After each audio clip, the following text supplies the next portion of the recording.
of Building Foundation from last 1 year. Today I am here to present seminar on a very important topic of biology, which is heredity and evolution. So this chapter consists of two basic concepts, which is hereditary and second is evolution. Now hereditary is something which is variations, study of variation from your parents' gametes, and this prolonged the variations caused to an interesting concept which is evolution. In this seminar, we will be learning about first of all heredity and about variations. So let me ask you a simple question. Do you see some similarities and differences with your parents and with you? Of course, there might be some differences and there might be some similarities with your parents. Now, how are these similarities formed? Why are these similarities being seen in you and your parents? Secondly, let me tell you another example. We all know that sugarcane field is always present in all 12 months of the year. You can visit a sugarcane field and observe that sugarcane field has a specific type of plants. That is, there would not be differences. Why there are no differences in sugarcane field? There should be some differences while we see in the plants. Why these differences are not there? We'll tackle this question as we come towards the end of the seminar. Let us start with the first and main thing of this chapter, which is asexual and sexual reproduction variations.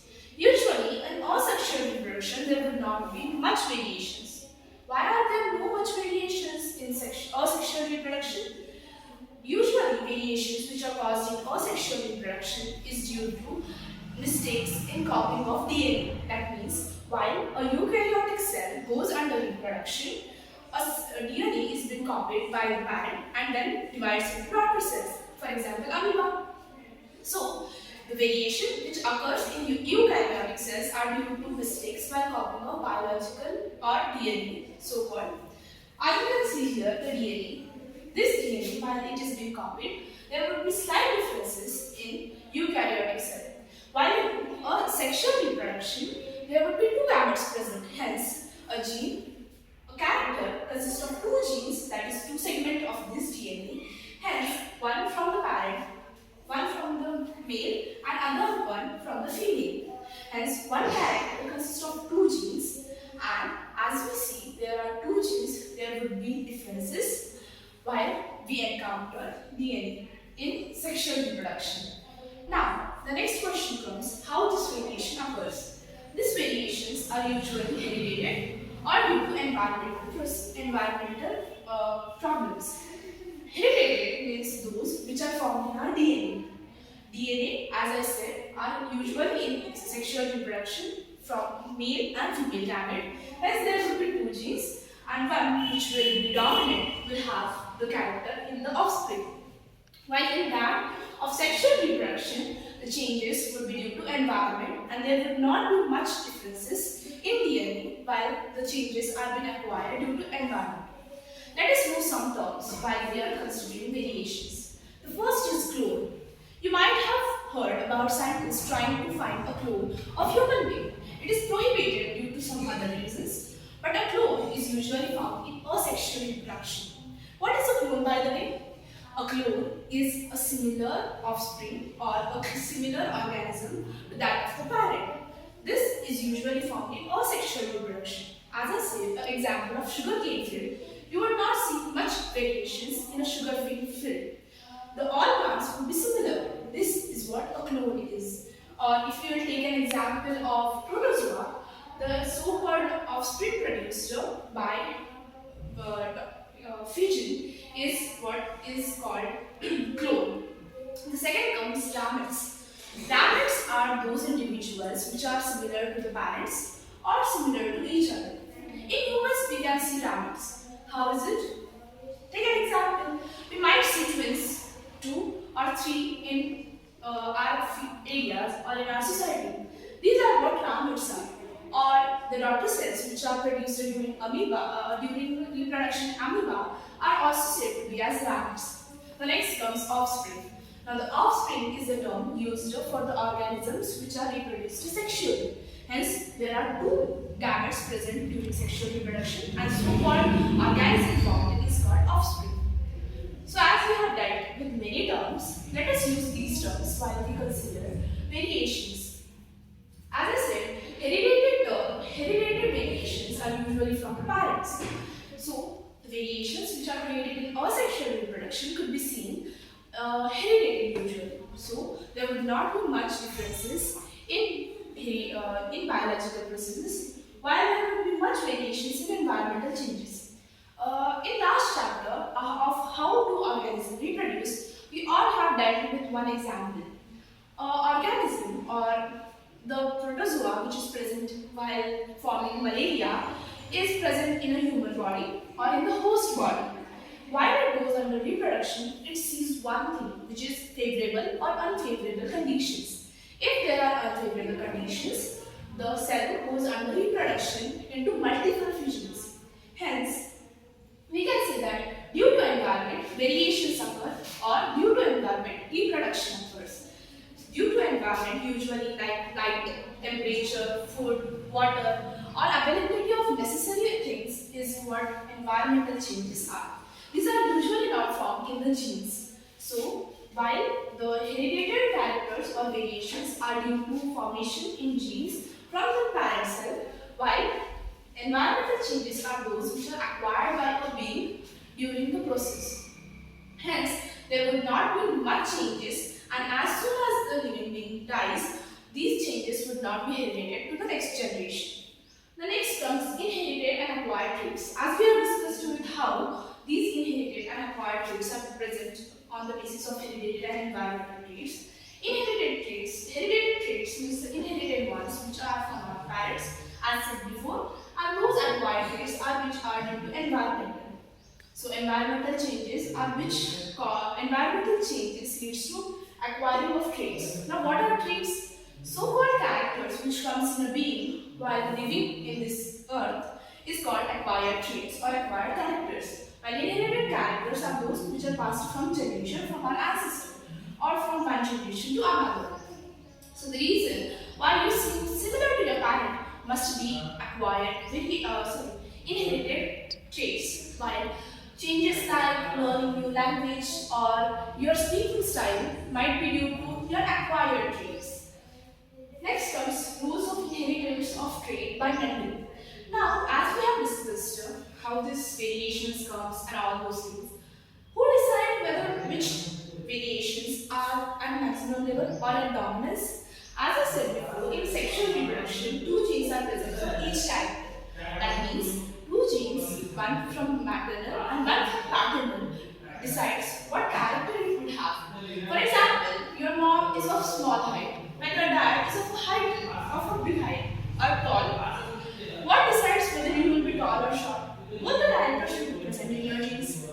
For tackling this question, a scientist called Mendel decided to have an experiment with plants of pea plant, and hence he got the result.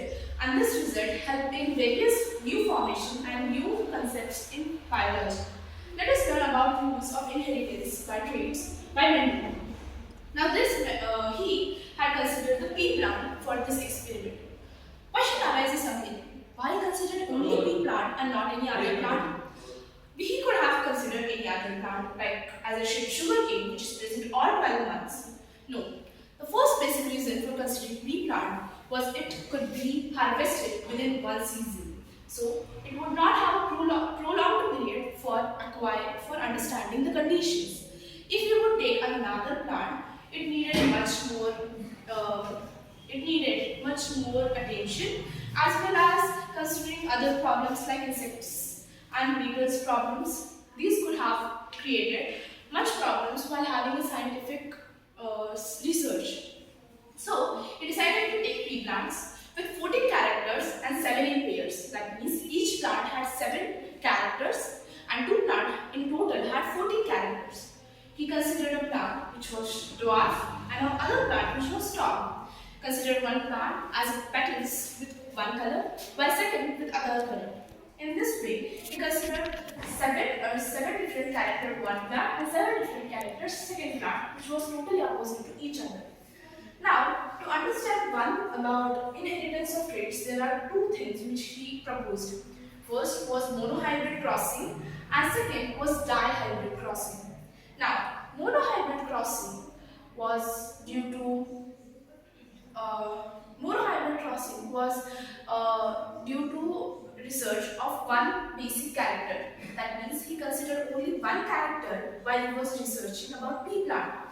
While he was researching about monohybrid crossing, he considered height as one main character. Now, why considered one as only height?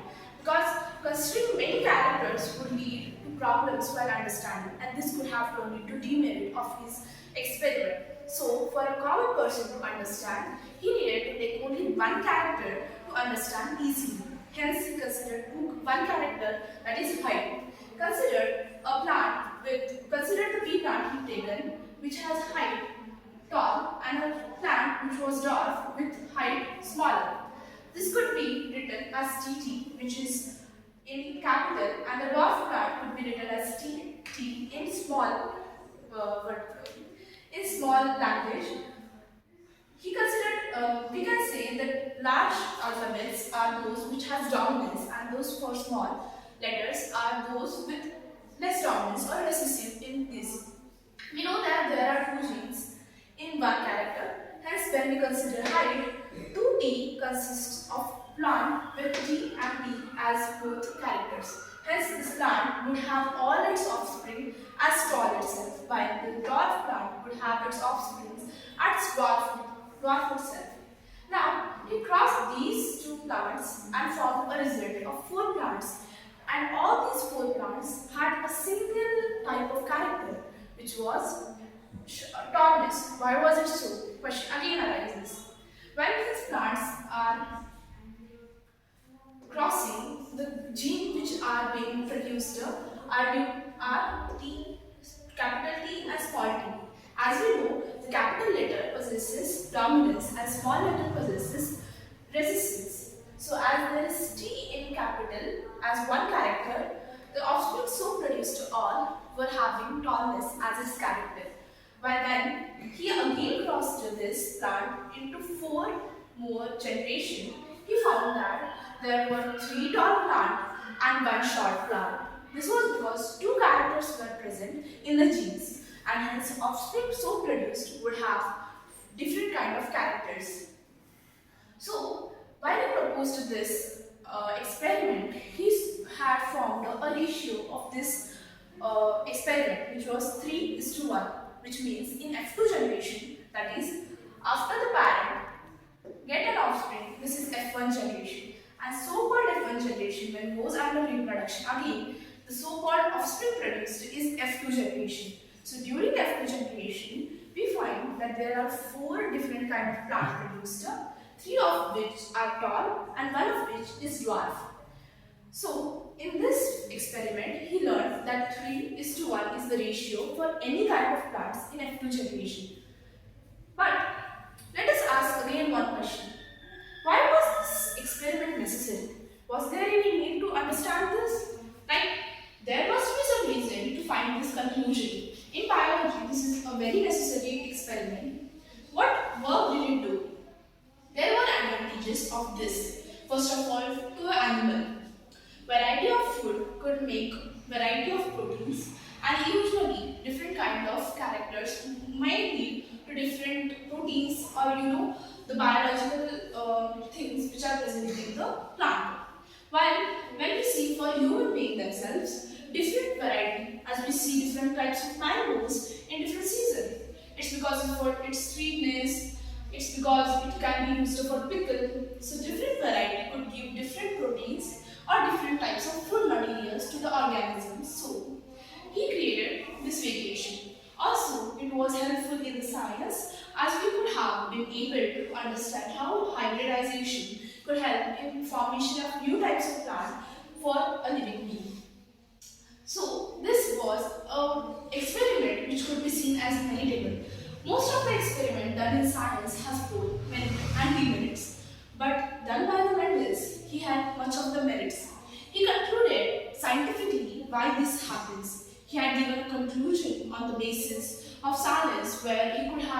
he had explained about why these variations occur and how these things leads to helpful insights.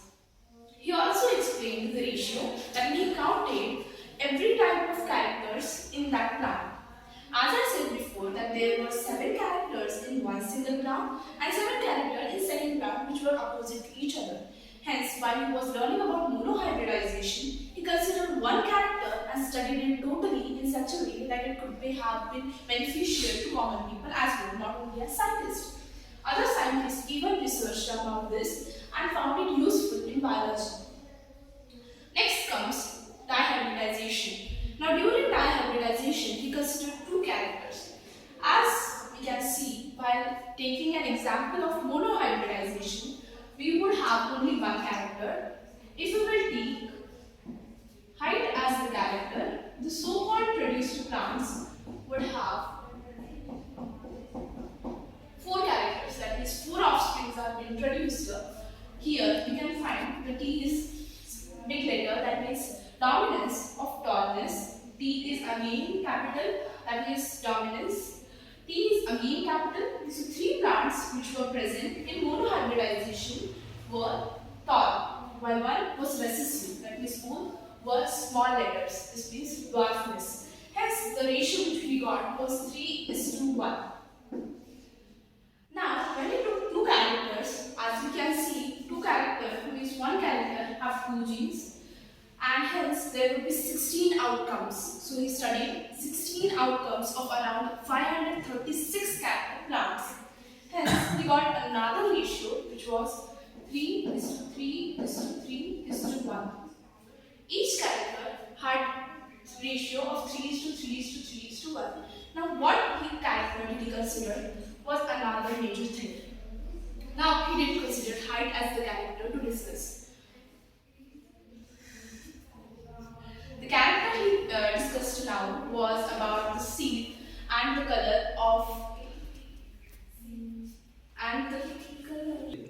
So we have come to an end of this seminar.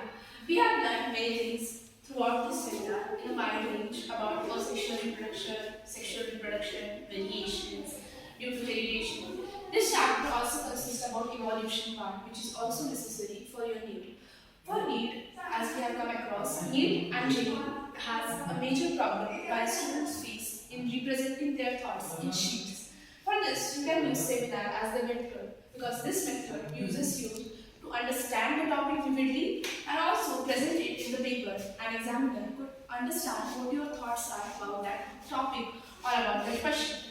Here, I got this opportunity due to unit classes Sir and due to our respected Sir Kulkarni Sir, who had given me this golden opportunity to present my thoughts in front of all of you and on such a big platform that is YouTube, and get my thoughts to every person who is watching this video. So, I thank everyone for giving me an opportunity, and specifically unit classes to represent this seminar in front of all of you on such a big platform. I thank all of you, and I also suggest you these classes for your foundation. If you are an aspirant for JEE or NEET, you could come to these classes as they would tell you detailed information which could be grateful for you in your preparation for whichever course you are going to face in future, specifically NEET and JEE, because bio is a vivid and vast subject and you would need to understand these concepts better. Thank you everyone for watching this video, and thank you for giving me this an opportunity to present in front of you. Thank you.